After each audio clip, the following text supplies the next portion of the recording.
வட்டங்களில் 10ஆம் வட்டத்திலிருந்து ஆரம்பித்து ஒட்டுமொத்தமா அதுல எத்தனை வட்டங்கள் இருக்குன்னு நமக்கு தெரியும். இப்போ 40 வட்டங்கள் இருக்கு. சரியா? ஒட்டுமொத்தமாக 40 வட்டங்கள் இருக்கு. அந்த 40 வட்டங்களையும் சேர்த்து எத்தனை மொத்த மின்குமிழ்கள் இருக்குன்னு தெரியும்.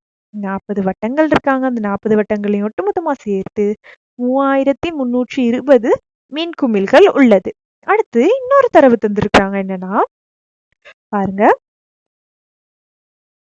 10ஆம் வட்டத்திலிருந்து ஆரம்பித்த 5ன் மடங்குகளாக கருதப்படும் ஒவ்வொரு வட்டத்திலும் உள்ள குமிழ்களில் மாத்திரம் மஞ்சள் நிறத்திலும். ஓகே, 10ஆம் வட்டம் இந்த மாதிரி வட்டம் டெக்கரேஷன் இருக்குதானே, இதுல 10ஆம் வட்டத்திலிருந்து ஆரம்பிச்சு ஒவ்வொரு 5ன் மடங்கு. ஆகவே 10ஆம் வட்டம் 5ன் மடங்குனா அடுத்த வந்து 15ஆம் வட்டம், 20ஆம் வட்டம், 25ஆம் வட்டம், 30ஆம் வட்டம், 35ஆம் வட்டம், இறுதியாக 40ஆம் வட்டம். 40ஆம் வட்டம். சரியா? என்ன நடந்திருக்கு பாருங்க. 10ஆம் வட்டத்திலிருந்து ஆரம்பித்து 5ன் மடங்குகளாக கருதப்படும் ஒவ்வொரு வட்டத்திலும் உள்ள குமிழ்கள் மாத்திரம் மஞ்சள் நிறத்திலும், ஏனைய எல்லா குமிழ்களும் சிவப்பு நிறத்திலும் உள்ளன. அலங்காரத்தில் உள்ள சிவப்பு மின்குமிழ்களின் எண்ணிக்கை. ஓகே, இப்ப நமக்கு என்ன தந்திருக்காங்க அப்படின்னா, இதை வந்து நம்ம 2 மெத்தட்ல செய்யலாம். உங்களுக்கு நான் 2 மெத்தடும் சொல்லித்தரேன். மொத்தமா இந்த அலங்காரத்துல எத்தனை பல்ப்ஸ் இருக்குன்னு தெரியும். 40 வட்டங்கள் இருக்காங்களா, அதுல 3320 மின்குமிழ்கள் இருக்கிறாங்க.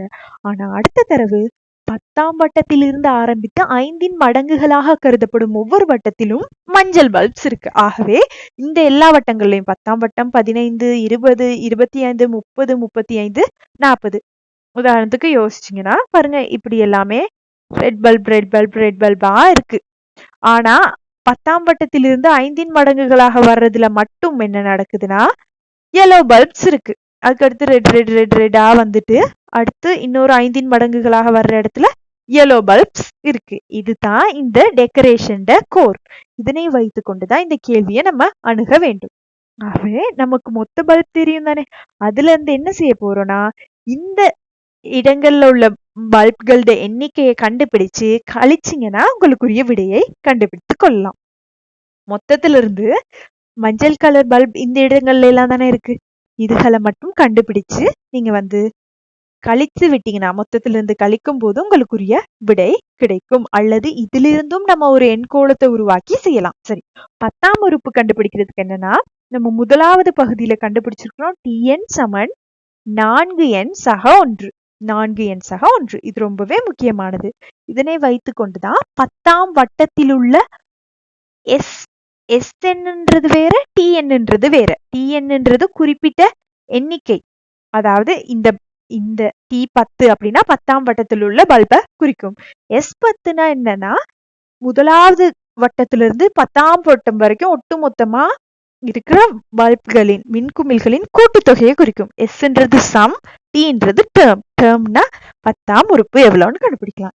Sன்றது சம் ஆஃப் 10 அப்படின்னு பாத்தீங்கன்னா 10 உறுப்புகளின் கூட்டுத்தொகை. ஆகவே இது ரெண்டையும் கன்ஃபியூஸ் பண்ணிக்க கூடாது.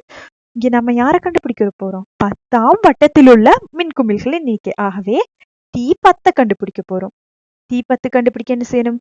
எண்ணுக்கு பதிலா இங்க 10 போட்டிருக்கிறோம். ஆகவே இங்கேயும் எண்ணுக்கு பதிலா 10 பிரதியிடணும். 4 தர 10 சக 1. 4 தர 10 சக 1னா 40. 40ஓட 1 கூட்டுனா 41. அந்த மாதிரி 15வது கண்டுபிடிச்சீங்கன்னா T15. 4 தர 15 சக 1. 4 தர 15 சக 1னா 61ன்னு வரும். 20ஆம் உறுப்புக்கு என்ன செய்யணும்? எண்ணுக்கு பதிலா 20 பிரதியிடணும். இது T15. அடுத்து T20 கண்டுபிடிக்க என்ன செய்யணும்னா எண்ணுக்கு பதிலா 20 பிரதியிட போறோம். சரியா? எண்ணுன்றது வந்து எத்தனையாவது உறுப்பு அப்படின்றது குறிக்கும். நமக்கு 20வது உறுப்பு தானே, அதாவது 20வது வட்டத்தில் உள்ள மின்குமிழ்களின் எண்ணிக்கை தானே தேவை. அதுக்கு பதிலா 20 பிரதியிட்டீங்கன்னா 4 தர 20 சக 1. உங்களுக்கு தெரிஞ்சிருக்கு. இங்க பாருங்க, 41, 61, 81. அடுத்து என்ன வரப்போகுது? 101. 20 அதிகரித்து கொண்டு செல்லுது. 101. அடுத்து 121. அடுத்து 20 கூட்டினா 141. அடுத்து 161. இதுலயுமே ஒரு எண்கோளம் வருது. சரியா? இதுலயுமே ஒரு எண்கோளம் வருது. இப்ப என்ன செய்யணும்னா நீங்க இவை அனைத்தையும் கூட்ட வேண்டும். இதெல்லாம் என்னத்தின் எண்ணிக்கை? இருக்கிற மஞ்சள் நிற மின்குமிழ்களின் எண்ணிக்கை தான் இது. ஆகவே 41. 10ஆம் வட்டத்துல இருக்க மஞ்சள் மின்குமிழ்களின் எண்ணிக்கை 41. அந்த மாதிரி 15ஆம் வட்டத்துல 61, 20ஆம் வட்டத்துல 81. இந்த தொடர்பை கண்டுபிடிச்சிட்டீங்கன்னா அடுத்து நேரடியா கூட்டிடலாம்.